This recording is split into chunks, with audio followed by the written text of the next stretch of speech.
Ayan mga paps, sideline tayo. Sideline. Yan, nagpalit tayo ng headlight from halogen to LED. Ayan. So, tinisting lang natin. Ayan. Okay na siya, kabit na lang. High ba to? High? Low. Low. High? Ayun. Isa pa? Ayun, lumilipat yung ilaw niya.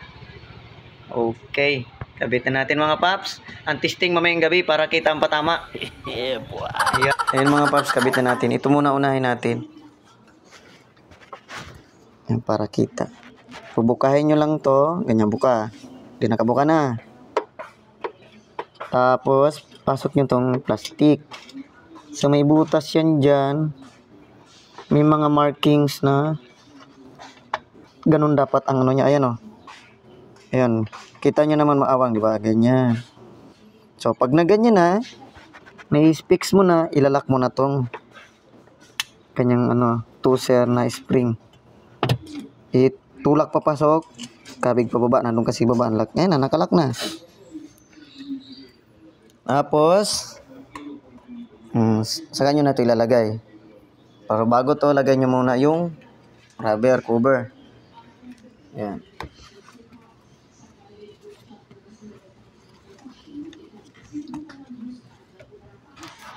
Ayan, ilagay na natin yung cover.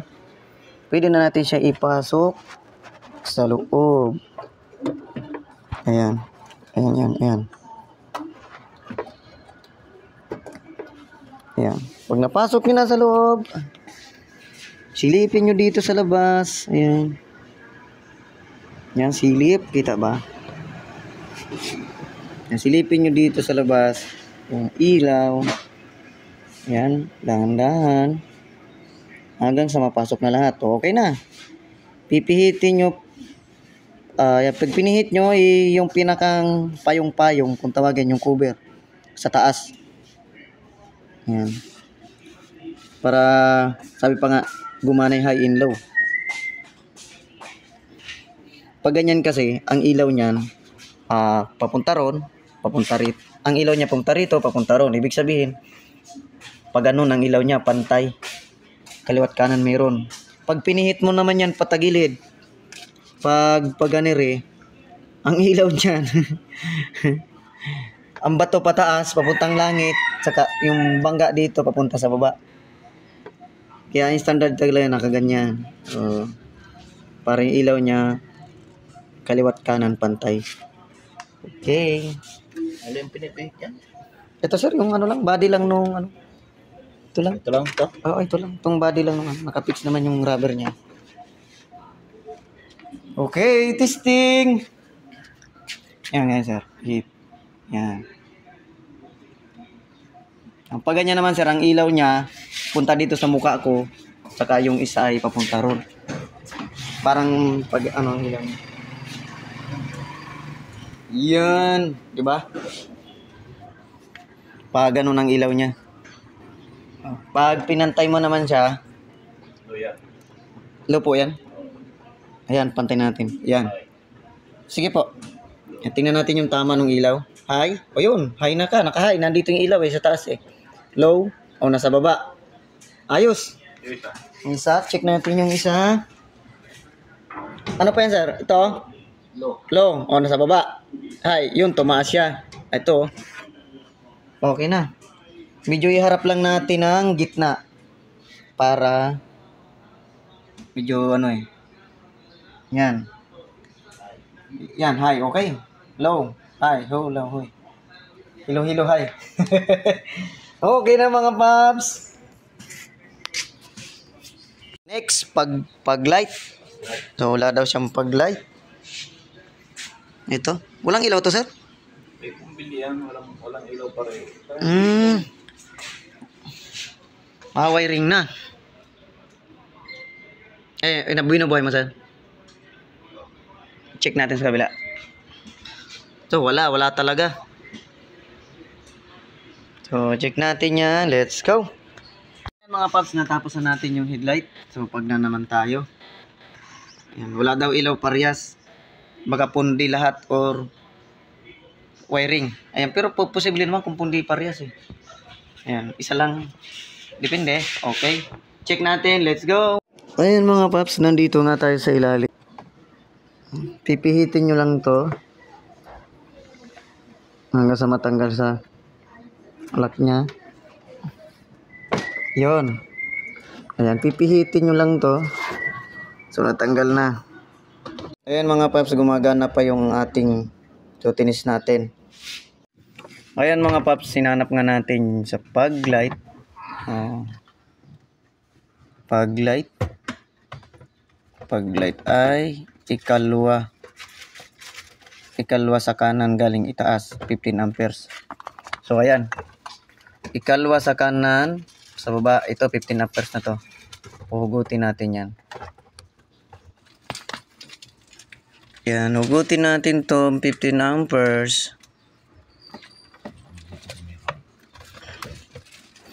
So, check natin kung okay pa. Kuminit na ang aking cellphone. Okay pa, sir, ah? Okay pa. Buo pa? Oo. Ba't kaya? Okay. Yan, okay pa, oh. Lugtong pa, hindi pa putol, hindi man sunog. So, try natin palitan. Hanap tayo dito. Ayan, nakahanap tayo ng pamalit. 15 amperes din. Ayan, oh. So, salpak na natin. Ayan. Bunga, sir. 15 amperes. Ayan, nakasalpak na. 15 amperes. Ayan, nakalagay naman dito, oh. Taillight. Sa baba niya is fog, yung 15 amperes.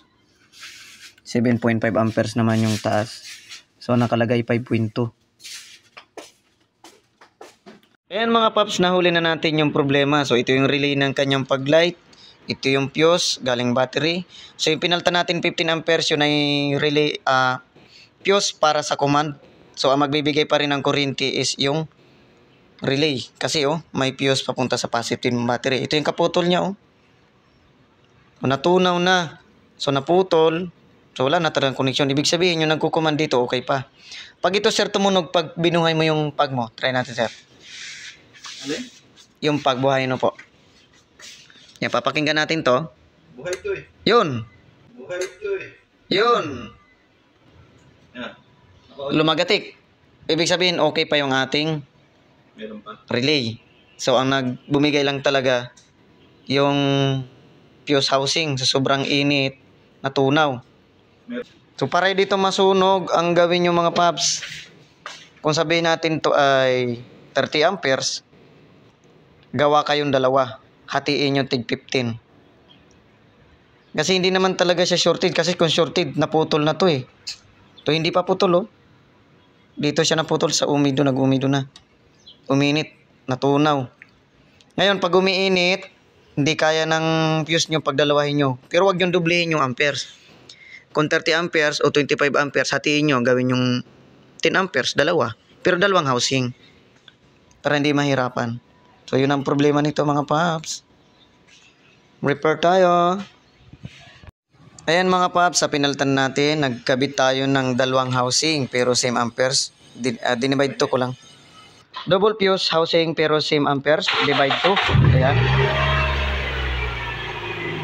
Fog light. Ayan, buhay na. Buhay na. Sa kabila. Okay na. Okay na. Ayan mga paps. Okay na. Ayan.